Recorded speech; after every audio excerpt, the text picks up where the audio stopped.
What's up, guys? Welcome back to the channel. Thank you so much for joining me for another video. First, I want to talk about AMC, and then secondly, I want to talk about Paysafe because I haven't given you an update on my thoughts on Paysafe in a long time, but holy crap, AMC is going through the absolute roof the last couple days, and I want to say that article I read the other day, that guy was completely wrong, right? And a lot of you pointed it out in the comments. In fact, that was one of my most disliked videos ever. It's impressive. You guys are real AMC apes out there, and man, holy cow. So let's take a peek at the charts. If you aren't familiar with what's going on, big time short squeeze. I pulled up the 1 year chart right here, but look at where AMC is right now. $26.51. Crazy. And this is January, where the craziness of GME and AMC started. Back here, GameStop and AMC just went absolutely bonkers. But there's a big difference in the charts for me over the past couple days than there were for these days here. And if you look at these are massive green candles, and I absolutely love it. People are buying, but they're buying and they're holding. They're not trying to flip this stock. So I think, personally, that there's more room for this to run. I don't know if it's going to get as crazy as GameStop did, but it certainly could. Now, I just read that the hedge funds and the people shorting AMC, which is absolutely bonkers to me that they didn't learn their lesson,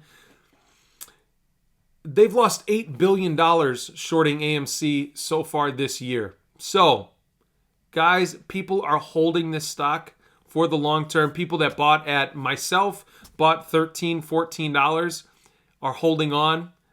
So it's absolutely amazing to see that people are just hanging on and not a lot of people are taking profits right now. If we do switch over to the day, you can see that some people are taking profits. There was really strong resistance here. This is a bearish sort of pattern, and you can see that it corrected massively right about $30. It was like $29.49, something like that, $29.60s. And it dropped drastically here and kept falling, but then recovered really nicely, had a lot of buy volume. So this is exciting to see. We're kind of living in a crazy year of trading. And it's really cool. It gives us all something to talk about and something to get excited about. So I wanted to share my thoughts on AMC. I think this can go a lot further. Just my opinion. I could be wrong, but that's my thought. Now, let's switch over. Let's talk about Paysafe. You guys know I was super bullish on this last year, and I still am. But I want to talk about Skrill. Skrill is part of Paysafe. They're adopting cryptocurrencies at a faster rate than a lot of other places, which is kind of cool. So Paysafe's digital payment brand Skrill conducted a consumer survey that exposed several exciting trends surrounding cryptocurrency, its use, and respondents' level of understanding about it. The survey results showcase growing crypto acceptance. This is really important to note. The hype surrounding cryptocurrency has grown significantly. As the pandemic carves a new approach to transactions, consumers and businesses across the globe are quickly adopting digital currencies for several purposes. To uncover the finer details about the growing acceptance of cryptocurrencies, Skrill, the digital wallet provider of Paysafe, one of the leading multinational online payments companies, recently conducted an online consumer survey. More than 8,000 consumers across the US, UK, Canada, Austria, Germany, Bulgaria, and Italy.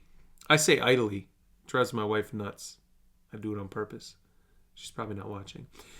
Italy received email invitations to voice their opinions in the survey.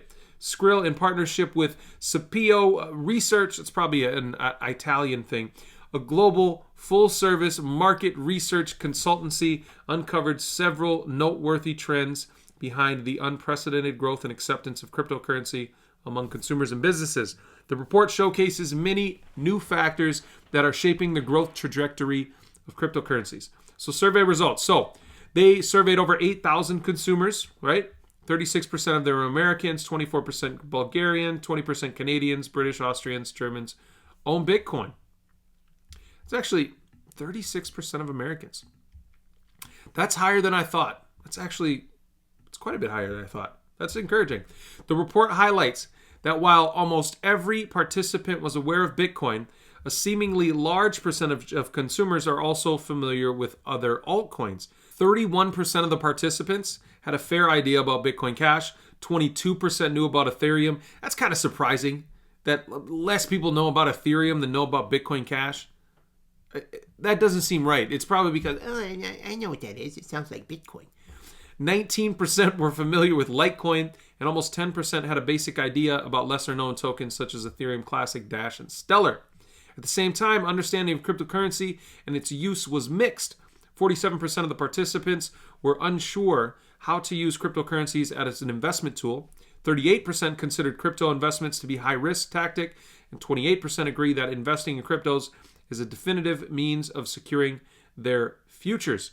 Furthermore, 29% said that they had gained more knowledge about cryptocurrencies this year, and 26% said that they will most likely invest in digital assets this year. Maybe some NFTs, some non-fungible tokens.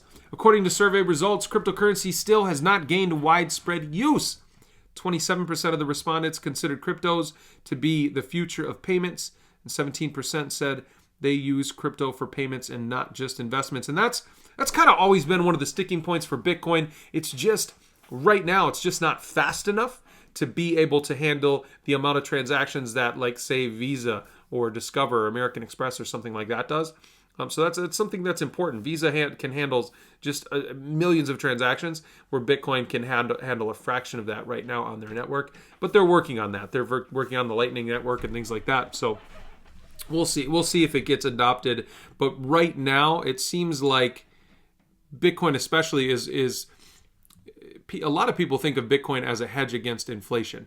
And I was just talking about this over on my Discord, how we're getting into a point, and the Fed can say whatever they want, but when lumber is up 300% this year, and builders are like, hey, we're not even going to bid jobs because we have no idea. We have no idea what the cost of things are going to be in 6 months. That's a problem. 300% over the course of the last 5 months, 6 months. That's a problem. That's hyperinflation, right? So as we get further and further down that road, it could be a big issue. Could be a big, big issue. But I really like that Paysafe and Skrill and a lot of these digital wallets like, Cash App and Square and PayPal and all these guys are starting to adopt cryptocurrencies in a much larger way. And it sounds like the normal retail investor and just normal everyday people are becoming more and more familiar with cryptocurrencies. And as that happens, I really do believe that they will be adopted more often. I'm surprised almost 40% of Americans hold some Bitcoin. That's pretty cool. It's encouraging. But how is Paysafe doing? If we look at the charts for Paysafe, it doesn't look fantastic. At one point, the stock, capped out at just under $20, and it's been a downhill spiral since then. Since the SPAC apocalypse took over, really every SPAC has just been decimated. I can't think of one right now that is doing okay. Besides IPOE, SoFi just reported some really cool numbers, some really good numbers. So IPOE is doing okay, but Paysafe is not doing well. It's back at $11, $11.32 per share, down almost 2% today. But what do the analysts say? We have 5 analyst ratings rating Paysafe as a strong buy with an average upside right now of almost 60%. And I agree with that. I think over the next 12 months, as I think the market's already starting to turn a little bit. I hope this is just the beginning of things getting a little better. But like I said, inflation could come and really hurt the sentiment of the market. Because right now, I think it's only hitting a few sectors, inflation right now anyway. But vehicles, for instance, big issues with like semiconductor shortages, stuff like that. Major inflation happening with used vehicles and new vehicles. The housing market's going crazy, like we just talked about lumber. if inflation really starts to spook investors, the average investor, it can be tough because right now the retail investor makes up almost a quarter, for the first time in forever, makes up a quarter of the trading volume, which is absolutely amazing. I think it's great that the retail investors are getting involved in the market more, but people are going to get hurt if inflation just comes and shocks us all. I'm holding more cash than I normally would, and I know a lot of people are doing the same thing, but you have to make your own investment decisions on your own. And let me know what you think about Paysafe. Let me know if you think there's still room for AMC to run. It's amazing watching it. I absolutely love the situation that's happening right now. People are just sticking it to the man. And I like that. So, guys, thank you so much for joining me. Remember, you can find me at 3 p.m. Eastern Standard Time for your Tip Ranks Power Hour update. Top link in the description will be for the Tip Ranks YouTube channel. I would love to see you over there. Thank you so much for joining me, and I will see you tomorrow.